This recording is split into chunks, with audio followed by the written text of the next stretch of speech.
yang ketiga, faraghaka qabla syughlika. Masa longgarmu sebelum masa kesibukanmu. Masa longgar sebelum masa kesibukanmu. Itu adalah faedah dari faedah Rasulullah sallallahu alaihi wasallam.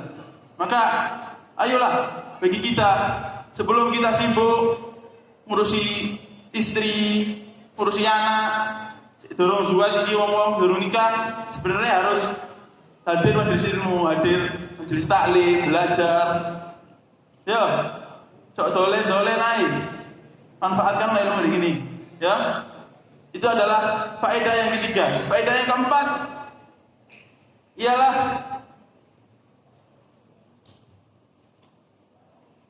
wa ghina qabla faqri. Dan kekayaanmu sebelum kefakiranmu. Itu adalah apa yang disampaikan oleh Rasulullah sallallahu alaihi wasallam, kekayaanmu sebelum kefakiranmu. Manfaatkanlah sing sugi-sugi iki.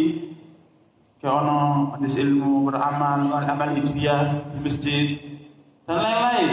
Bantuani wong fakir, ya, bantuani wong miskin. Cok di medit. Ya, sing sugi-sugi iki bantuani wong sing kiri-kiri. Insyaallah fadilane gede. Ya. Dan yang kelima, yang terakhir, wa sehata qabla sagamik. Kesehatanmu sebelum kesakitan. Kesehatanmu sebelum sakitmu. Ya.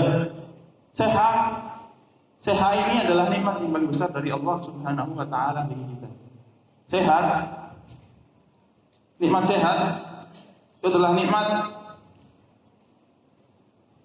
yang besar dari Allah Subhanahu wa taala bagi kita. Maka ini yang saya sampaikan, kurang lebihnya saya mohon maaf. Wabillahi taufiq wal hidayah. Wassalamualaikum warahmatullahi wabarakatuh.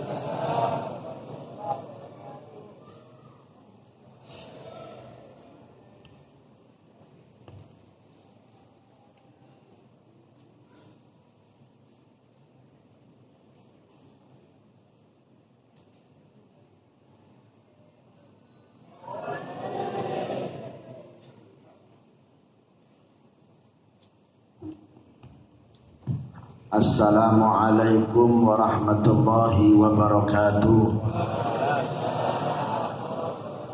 Para habaib yang sudah kita sebutkan satu persatu, para alim ulama, hadirin hadirat yang dimuliakan oleh Allah Subhanahu wa taala.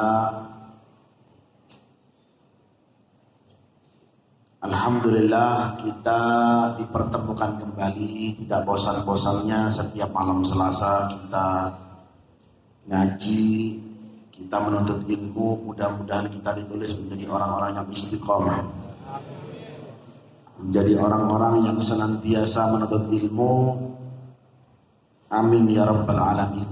Di kesempatan yang sangat mulia ini, alhamdulillah, sedikit mungkin kita akan coba menceritakan tentang yang seperti sudah kita share di poster, mengenang tentang sosok Syekh Abu Bakar bin Salim, juga Sayyidina Ahmad al-Muhajir. Setahu saya, yang saya hafal, karena terjemahan beliau itu banyak dan biografi beliau pun sangatlah luas. Kalaupun mau diceritakan panjang, coba kita akan mengingat tentang beliau. Syekh Abu Bakar bin Salim itu sosok orang soleh, sosok orang yang dekat kepada Allah, sosok orang juga dekat kepada Rasulullah SAW. Syekh Abu Bakar bin Salim ini ceritanya unik, mempunyai kelebihan masing-masing di dalam dirinya. Karena setiap manusia itu juga punya kelebihan, juga punya kekurangan. kecuali Rasulullah Sallallahu Alaihi Wasallam. Wali pun juga punya kekurangan, juga punya kelebihan. Sampean pun juga punya kelebihan, juga punya kekurangan.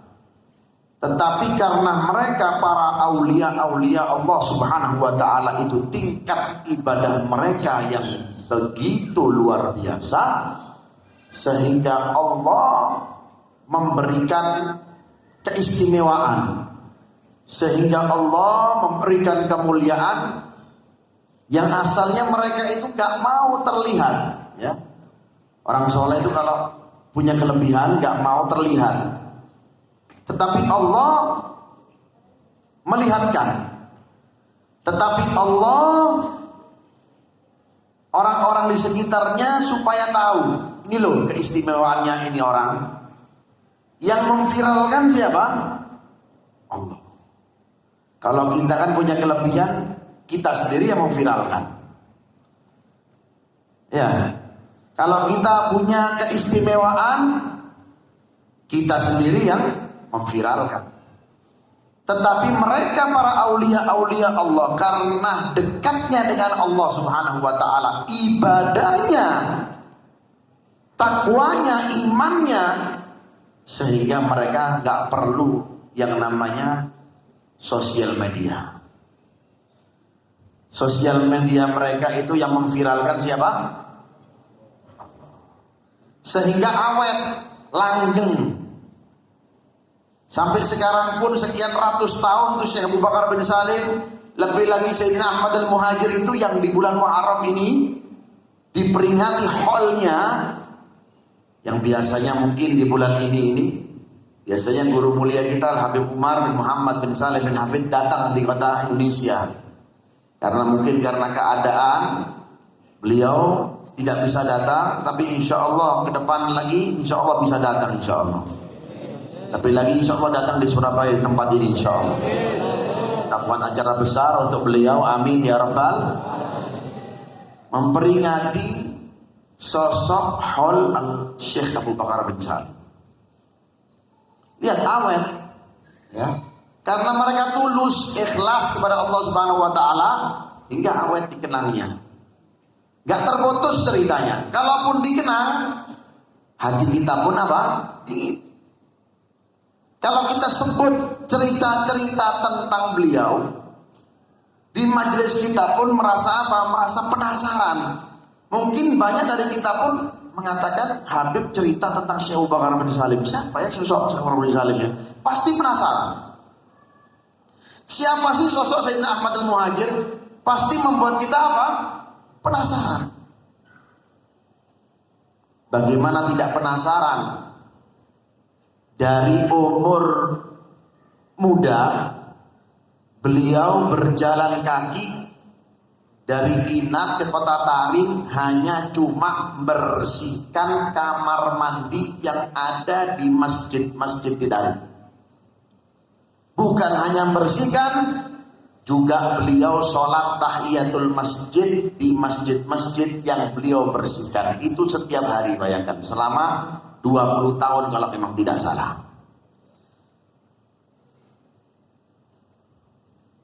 Ada yang tahu? Tidak ada yang tahu. Kenapa cerita ini bisa diketahui? Karena setelah beliau melintasi kota Inat ke kota Tarim, begitupun balik beliau ke kotanya, itu ada bekas-bekas darah, cucuran darah dari kaki beliau. Dalam riwayat beliau pergi dari kota beliau ke kota Tarim tidak mengenakan sendal, alias bahasa Surabayanya apa? Ngeker. Biasa lek mau itu ke masjid tak kasih ngeker ini. Karo hilang sandal itu ya. Tidak ada yang tahu. Yang tahu kok ketika pagi kok ada bekasnya darah ya. Dari jalanan ini kok bisa, siapa ini? Dilihat kamar mandi yang beliau tuju, beberapa masjid itu bersih. Siapa yang melakukan ini? Padahal setiap masjid pasti apa? Pasti ada pembersihnya. Orang makin heran penasaran, tidak ada yang tahu. Kalau kita berbuat dikit, zaman sekarang main apa? Cekrek-cekrek ya.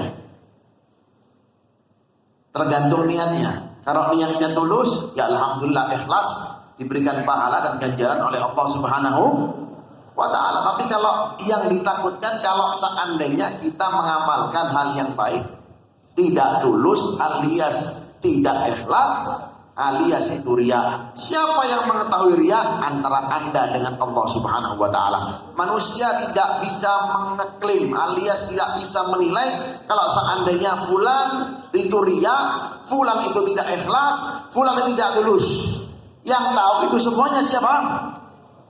Dia dengan Allah Subhanahu wa ta'ala. Karena ini mainan apa? Mainan apa?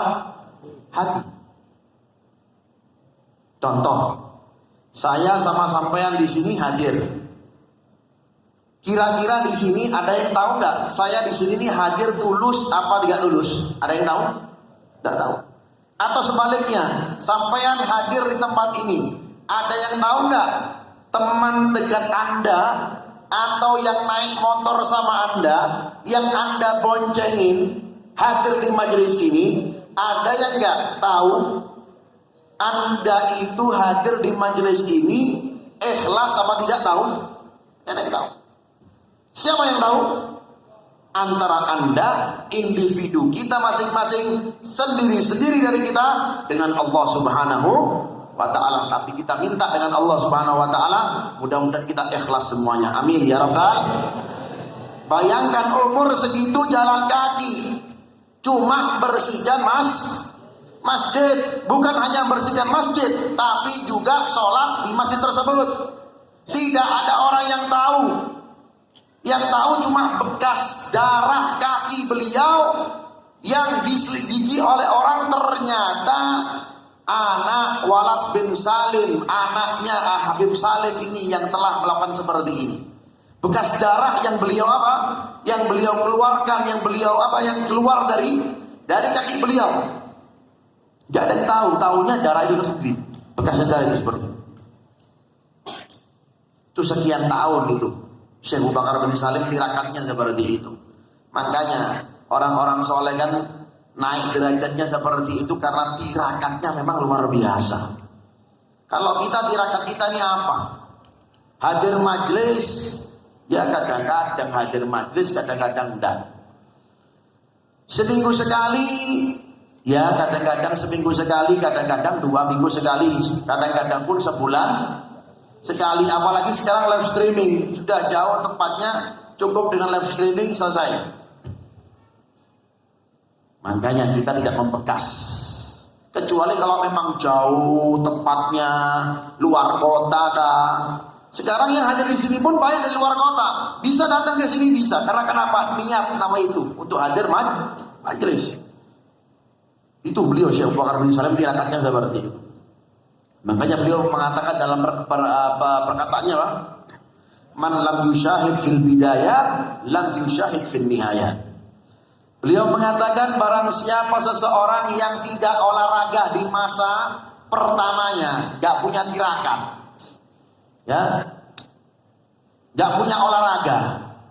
Sekarang orang zaman sekarang aja musim pandemi seperti ini punya olahraga gak? Punya olahraga gak?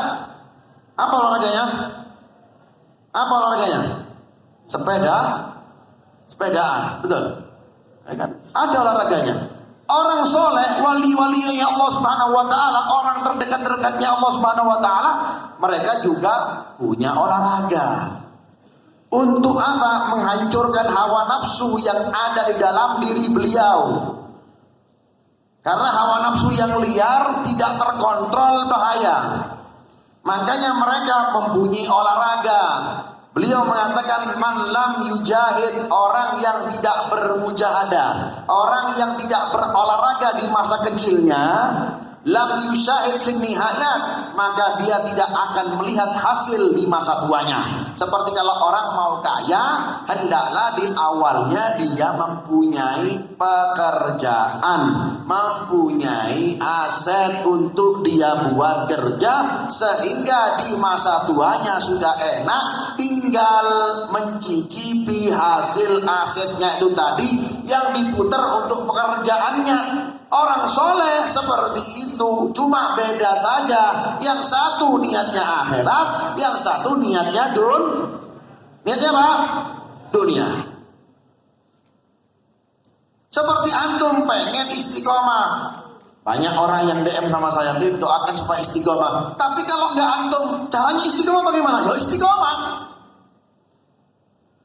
Caranya istiqomah bagaimana? Ya istiqomah. Seperti antum kepengen menikmati majelis ini, ya setiap kalian hadir. Apapun keadaannya. Ya sekarang seperti saya ini, ya kan? Senin wajib saya harus di Surabaya. Kadang-kadang terbang lagi nanti. Senin, ya bagaimanapun, nanti lama-lama akan kita lihat hasilnya daripada istiqomah tersebut. Ibarat kita absensi, seperti antum kalau kerja di perusahaan ya ada absensinya, tidak boleh telat, jamnya datang harus jam segini, harus lapor, pekerjaannya ini harus antum lakukan. Begitupun kalau kita hadir majelis, absensinya kita kepada siapa? Kepada Allah Subhanahu wa Ta'ala. Ikuti peraturan yang ada di dalam majelis, datangnya jam sekian, jadi lama-lama akan antum nikmati keistiqomahan tersebut. Makanya beliau mengatakan orang yang gak punya tirakat di masa pertamanya, menikah gak punya apa-apa. Ya, contoh ini saya contohkan. Kalau ada orang pasangan suami istri menikah, gak punya apa-apa. Awalnya, ya kan, dinikmati sepiring berdua, ya. Namanya orang kalau sudah menikah awalnya berarti apa? Ya, coba gak tinggal sama orang tuanya, gak tinggal sama mertuanya, apa? Kontrak seadanya. Kemudian apa? Ngekos seadanya, sepiring berdua dia nikmati pelan. Akhirnya apa? Diangkatlah yang asalnya jadi UB, jadi karyawan tetap, jadi apa? Jadi supervisor, jadi manajer, jadi direktur. Akhirnya apa? Nikmat, punya aset banyak. Karena kenapa? Karena bidayahnya dia pupuk dengan bidayah yang apa? Permulaan yang baik. Begitupun orang soleh merasakan seperti itu karena mereka di awalnya pun susah dalam ibadah. Makanya kalau di dalam masalah sabar itu kan ada terbagi namanya apa? As-sabru alam ta'ah, sabar dalam ketaatan. Orang yang sabar dalam ketaatan mendapatkan 600 derajat dari Allah Subhanahu wa Ta'ala. Mudah-mudahan kita mendapatkannya, amin. Seperti antum ini sabar, das ngeluh, ya, palanya pusing, ya, Senin sudah pulangnya jam 5, ngaji maneh. Tapi awalnya nanti antum akan nikmati. Kalau Senin gak hadir majelis gak enak. Karena kenapa? Sudah antum jadikan menjadi jadwal resmi antum, sehingga menjadi kenikmatan yang begitu luar biasa, sehingga darah pun gak kerasa. Syekh Abu Bakar bin Salim ketika ditanya, kerasa darah keluar? Gak kerasa, sudah tebel, kakinya sudah merasakan enak, biarpun keluar darah. Tarim ke Inat itu ibarat dari Surabaya ke Sepanjang, jalan kaki. Ayo di Surabaya ada nggak jalan kaki ke mana Masjid Al-Hidayah ini? Tidak ada. Semua naik motor. Nggak punya motor, ada kendaraan online. Enak sekarang. Makanya orang kalau sudah menikmati semua apa yang dinikmati akan terasa enak dan tidak akan terasa. Bersakit-sakit dahulu, bersenang-senang kemudian. Ente kok bisa tirakat? Tirakat apa? Pekerjaan. Dari jam 7 sampai jam berapa? Bisa kuat. Karena kenapa? Ente punya target. Targetnya apa? Fulus. Target kita. Kalau sudah punya fulus, pengen punya apa? Pengen punya motor. Kalau sudah punya motor, pengen punya apa? Pengen punya mobil. Punya target. Pokoknya saya setelah menikah di tahun keempat saya harus punya rumah. Target sudah wis. Bagaimanapun ya kerjaannya melek motor dunia. Ya. Meremgiti dunia. Ya. Mau tidur Al-Fatihah ila dunia. Dunia wis. Pikirannya apa? Pikirannya dunia. Karena punya target. Begitupun kalau kita dengan akhirat. Masa antum kalah masalah sales? Tahu sales antum? Tahu sales enggak? Ada sales enggak di sini? Banyak ya? Ada sales banyak yang ngomong sama saya sales. Sales itu kalau belum mendapat target, kira-kira dapat bonus apa enggak ya? Dapat enggak? Harus dicari, ya kan? Apapun dia apa? Dilakukan asal untuk mendapatkan target. Kita ini ibaratnya salesnya Rasulullah Sallallahu Alaihi Wasallam, Nabi Muhammad. Salesnya Nabi Muhammad SAW harus punya target. Targetnya apa? Saya pokoknya setahun awal Senin harus rutin. Jalan. Nanti ada aja godaannya aja. Godaannya tuh banyak. Kadang-kadang orang tua kita. Ya, orang tua kita. Nah, jangan pergi majelis. Oh, wae sampai ini hadir majelis. Tapi yo sih beling wae. Nah, wong tua mat lho. Iya. Nah, enggak usah hadir majelis. Hadir majelis tapi gini wae. Nah, memang di majelis ini bukan tempatnya orang malaikat semuanya. Betul enggak? Kita di sini ini berusaha untuk menjadi yang baik. Orang tua sekarang kadang-kadang ya kalau hadir majelis harus berubah total, ya nggak bisa. Ya syukur-syukur itu kan namanya hidayah dari Allah Subhanahu Wa Taala. Kita meminta hidayah kepada Allah Subhanahu Wa Taala. Caranya apa? Berdoa. Allahumma hdina fiman. Minta doa kepada Allah Subhanahu Wa Taala, hidayah kepada Allah Subhanahu Wa Taala terus hingga kita diberikan apa? Hidayah oleh Allah Subhanahu Wa Taala. Itu di awal ibadah beliau, ya, sehingga dari kota Inat keluar darah, pulang dari kota Tarim menuju Inat keluar darah pun tidak tidak terasa. Coba arek majelis Rasulullah, ya, naik motor keserempet wae, waduh, curhatnya 7 hari 7 malam, ya. Curhatnya apa? 7 hari 7 malam. Padahal cuma beset tok loh. Ya. Belum lagi apa? Sing kehilangan HP. Contoh misalkan di sini ada yang kehilangan HP ya. Ya kan? Itu ujian loh Anda. Anda di majelis kehilangan HP, ujian buat Anda. Makanya jogon. Jangan nyalakan majelisnya.